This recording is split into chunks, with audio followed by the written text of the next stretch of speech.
Thank you all for coming. My name is Ashley Charleston. I'm the environmental planner. I've been the one that's running around quite frantically trying to make sure everything gets pulled off, and really quickly wanted to say thank you to everyone who worked so hard to help me put this together and make this happen. It's a great turnout, and we're super happy to have you all here to talk about our climate action plan. So with that, I think we're going to kick it off with a quick kind of co-led presentation between myself and our GP Cog friends. So Sarah and Anna, would you like to come up here? Or I guess Anna. Hi, everybody. Thank you for having us. I'm very excited to see everybody. This is such a great turnout. I'm really quite impressed with everybody's commitment, so thank you for having us. I am Sarah Mills-Knapp. I am the Director of Sustainability at the Greater Portland Council of Governments. We are a regional planning organization that represent and support cities and towns in southern Maine to do planning, implementation, really helping communities do what they cannot do alone. So we have been working with Brunswick since the beginning on the Climate Action Plan. So I'm going to talk a little bit about what progress we've made to date, especially since the last workshop we had in September. And go through what we're going to be doing tonight. But we're going to keep the presentation as short as possible. We'll have a quick Q&A just about the process of what we're doing tonight. And then we really want to spend the most amount of time given to you to really do a breakout where you're interacting with the materials, talking to each other, and giving feedback about what you're seeing tonight. So that's really going to be the bulk of the activities, but we're going to just do a quick presentation to kind of set the stage, so to speak. So the climate action planning process, what is it and who's been doing it? So there's a resident volunteer task force that's been established that we've been working closely with, along with Ashley and other town staff, with our technical support and guidance through the process, and really collaborating with community stakeholders of all different kinds.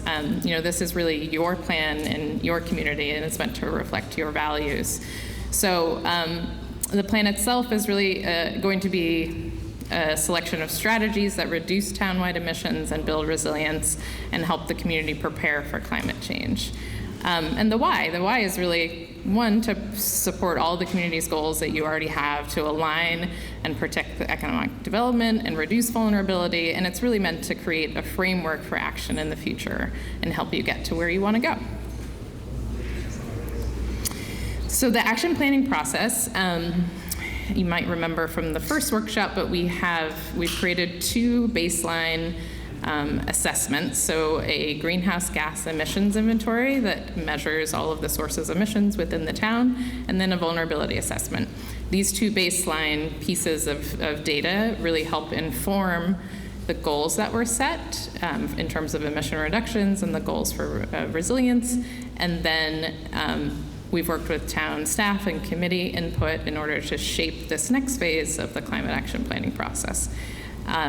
We've had a community survey, we've done a council presentation, there's been obviously the first workshop that was in September. So we've had a fair amount of community engagement, and there'll be more to come as well. So this is like a little bit more of a breakdown of the progress that we've made. The advisory committee was created. We kicked off community engagement. We've done a massive amount of data collection, analysis, and checking the accuracy of the data along with the committee and with town staff, which has been really great to give us like a really firm foundation for planning the actions. We've done municipal interviews and surveys of community stakeholders throughout the community in order to form the vulnerability assessment. We've drafted the vulnerability assessment, and it's currently being worked on to be finalized. So we've really made it through the bulk of the data collection, analysis, processing, reporting, and we're now moving on to the climate action planning process. So I'm going to have Ashley come up and talk a little bit about how the actions you see tonight were developed. All right, thank you, Sarah. So as Sarah said, we've done a lot of community outreach through surveys and the first workshop, but for this part of the process where we're going to have you weighing in on possible actions and strategies that we might include in the plan, we first went and got a lot of input from town officials, those being the town staff, the committees, and the town council, because we really wanted to make sure that we took this draft list and tailored it more so to fit our community the best way it possibly could. So I did a lot on the end of interviewing and talking with town staff, while our committee, the Climate Action Task Force, which is composed of all the local residents and community leaders in their specific fields, which you will see when you visit each table, they did a lot of heavy lifting, reaching out to almost every single committee our town had to make sure, again, that we got the community knowledge to make this the best fit possible. So, just again, that highlights the importance of the fact that residents, municipal and school staff, elected officials, businesses, nonprofits, organizations, town committees, you all here tonight have a very important role to play in this climate action planning process. And it's your perspective that's key to identifying what actions and strategies should or should not be included in this plan, because as Sarah said, it's your community, it's your town, and this is your plan too. It's not just the town of Brunswick, it's our whole community. So we're really happy to see you all here. And that was really quick. Next. That's right. So my colleague Anna is here. She's going to come and talk a little bit about the baseline emissions and the vulnerability assessment that we did, so she can walk you through some of the details. We'll try and keep it pretty high level, but here you go.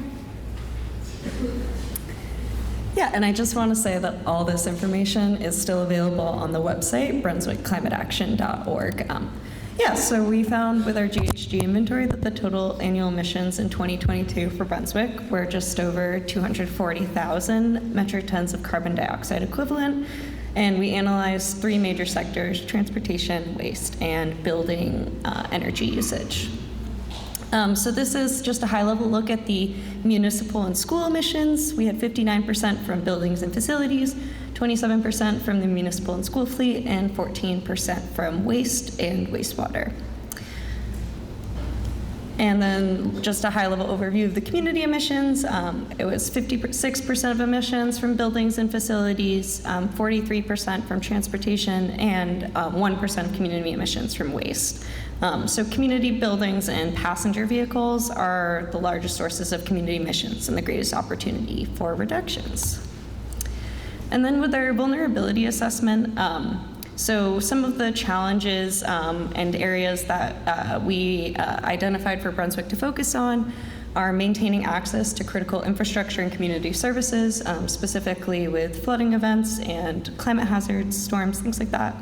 And also addressing threats to public health. So that includes decreasing air quality, effects from extreme weather, high temperatures, extreme low temperatures, and also vector-borne diseases carried by mosquitoes and ticks and other insects. And then another kind of key area for Brunswick to focus on is conserving the ecosystem, making sure there's equitable access and they are conserving key areas in town. And also just enhancing the resilience of natural systems against the impacts of climate change. So the vulnerability assessment is really aimed at looking at the intersection of climate hazards and vulnerabilities, because essentially not all climate hazards will impact every resident, every community member the same way. It depends on what existing social vulnerabilities they may have. And so these were kind of some of the key data points we identified for Brunswick. So just going through these quickly, only 10% of Brunswick's land is conserved, and there are hundreds of buildings and properties that may be impacted by sea level rise. The full vulnerability assessment will include maps and details on this. Over 150 roads may experience flooding from storms in 2050. 23% of homeowners and 48% of renters are cost burdened, which means they spend 30% or more of their income on housing costs. And 21% of Brunswick's population is over the age of 65, 25% of which are living alone. Great, and then I'll hand it back over to Sarah. So that baseline data really helped us go through a process in which we identified emission reduction targets, and the committee the Climate Action Task Force chose to bring an emission reduction target to the town council to be voted on. So following the GHG inventory, when we had all the data, we created some pathways to show approaches and ways in which particular emission reduction targets could be achieved. And on December 4th, the Brunswick Town Council approved a recommended emission reduction target from the task force. Yeah.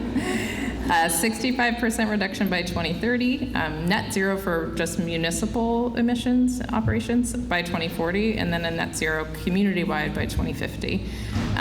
The town council presentation and all the information is online if you want to go revisit that, but these are in line with other communities in southern Maine have done.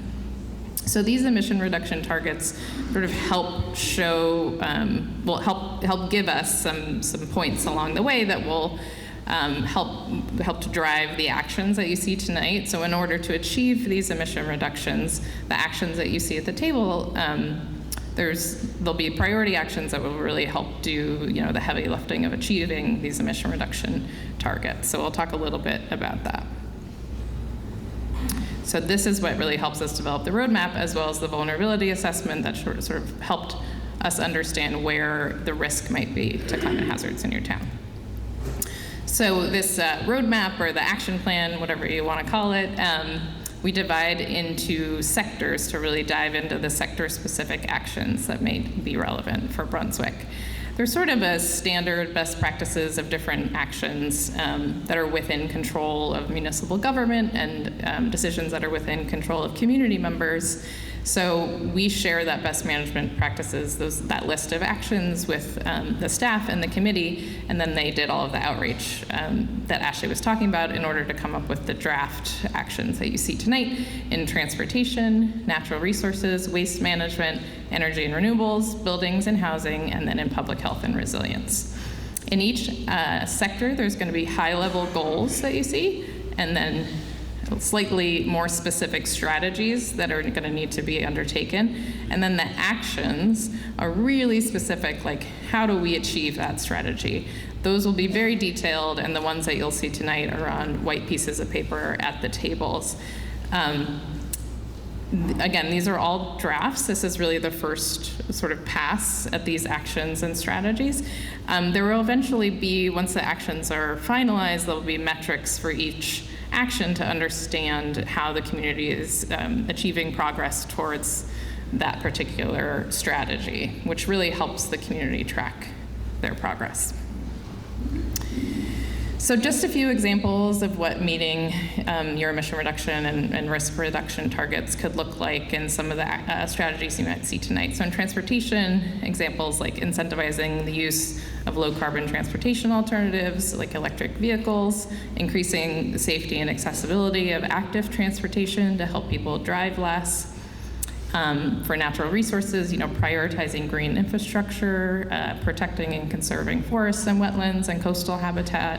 There's a lot of really great waste management and wastewater management actions focused on reducing the waste stream and expanding, reusing, recycling, and composting services. And then buildings and housing, which we saw as your biggest contributor to emissions in the town. So incentivizing, weatherization and energy efficiency upgrades that would improve the efficiency of our homes. And then prioritizing, technologies that are lower carbon or carbon-free. There's lots of great examples. There's a ton of actions, so you'll be able to see those when you're interacting at the tables. And like I said, these are really draft only. There's sort of multiple levels of review that need to go through, and this is the first tonight of gathering community feedback. So is there any questions about the process right now? Okay. I'm going to talk a little bit about the workshop activities, and then I'll check again for questions so everybody's clear. So on each table, and then hanging up around the tables, there's sector-specific posters. Those posters have a list of the strategies, and as well as like a little bit of information about maybe the emissions or some data to kind of support, so you can be thinking and understanding, the emissions or the vulnerability of that particular sector as you're thinking about the strategies. what we'd love is for everybody to only take 3 green dots and vote on the strategies that you think should be a high priority for the community. There's also red dots. If you think something should not be a priority or you dislike the idea of something, please let us know. The point of the prioritization is that what you will see in each of the sectors is there's a lot of things, right? There's a lot of strategies. Climate action plans, by nature, are very all-encompassing.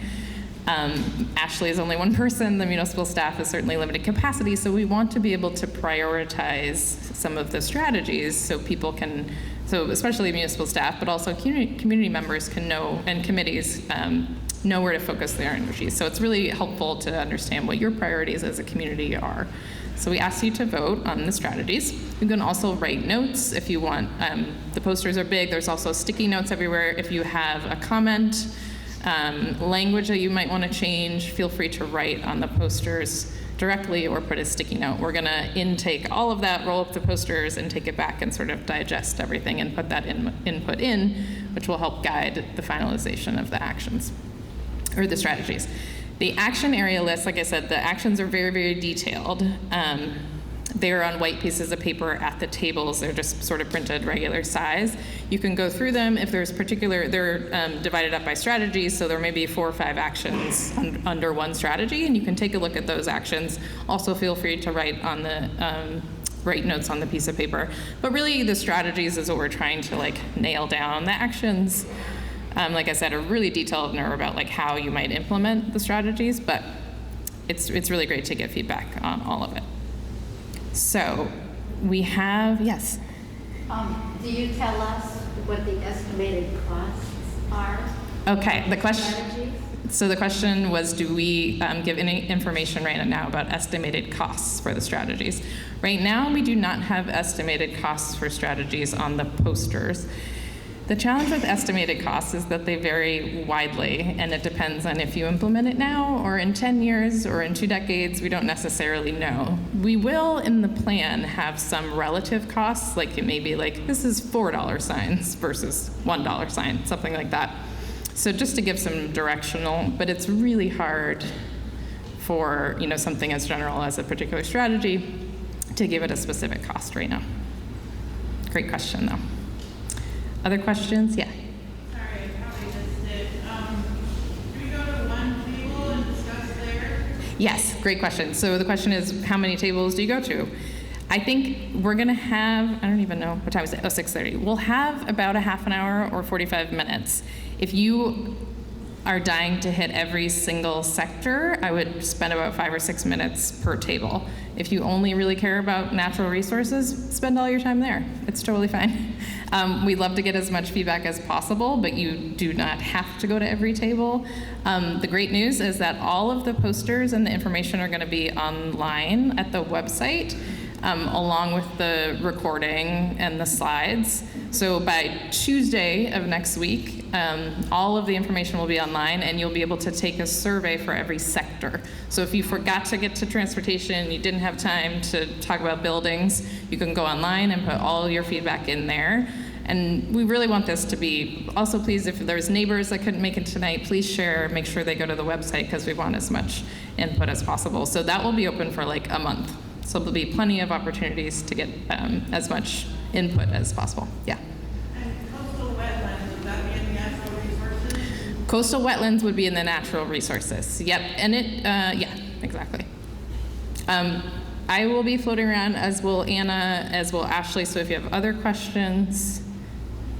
Yes. I just went to the first workshop, and you pointed out that there are no mandates associated with your recommendations. The question is, what if the goals are not met? Yeah, great question. People don't want to buy anything cars, afford it, or they don't want to do heat pumps because they can't afford it, or they just don't want to see what they have. Right. Great question. So the question is, what if we don't meet our targets? What if the strategies are not, we don't make progress on the strategies? I should have said this during the emission reduction piece of it. The emission reduction targets that were adopted by the council are not mandated. They are not written into any legislation. they're aspirational. What they really do is help give sort of a point in the future to move towards that is aligned with scientific consensus about how much we need to do to reduce emissions.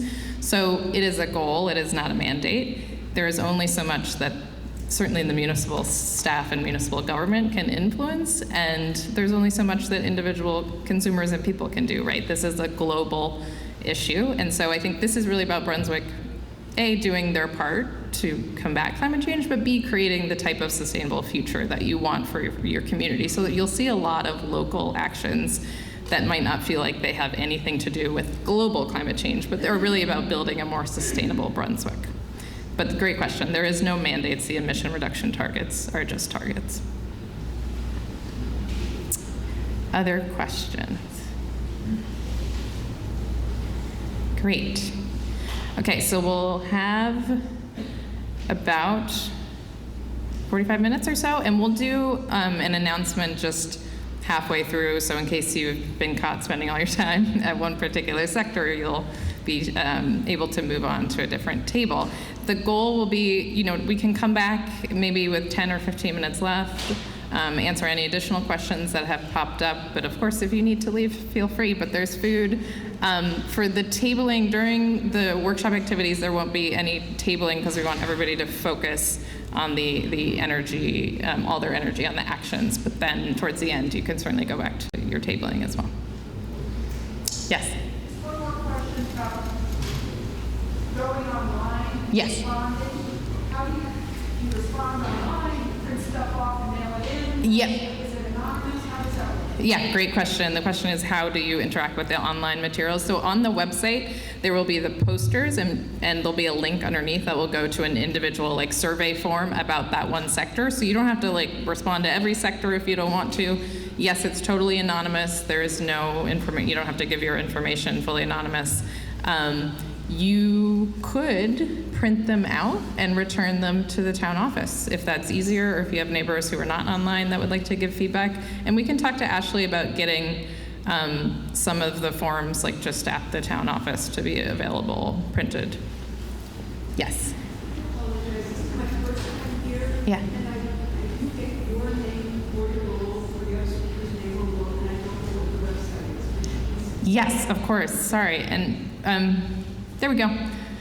The website is behind me, www.brunswickclimateaction.org. I am Sarah Mills-Knapp. I'm the Director of Sustainability at the Greater Portland Council of Governments, and we've been hired as sort of a consulting technical guide to develop the materials tonight. So we are a regional planning organization. We support cities and towns, and Anna, my colleague here, is the one that did a lot of the data collection and a lot of the reporting out. So if you have very technical questions, she's your go-to as well.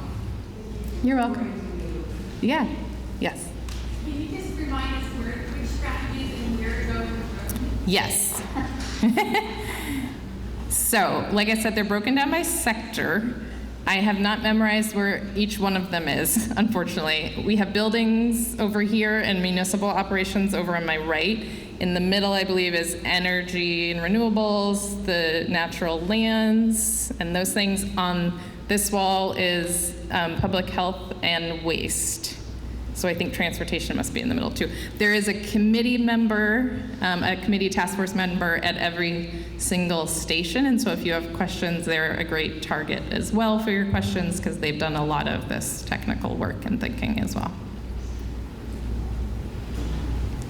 Okay. With that, I think we can break, and please go give us feedback. Thank you.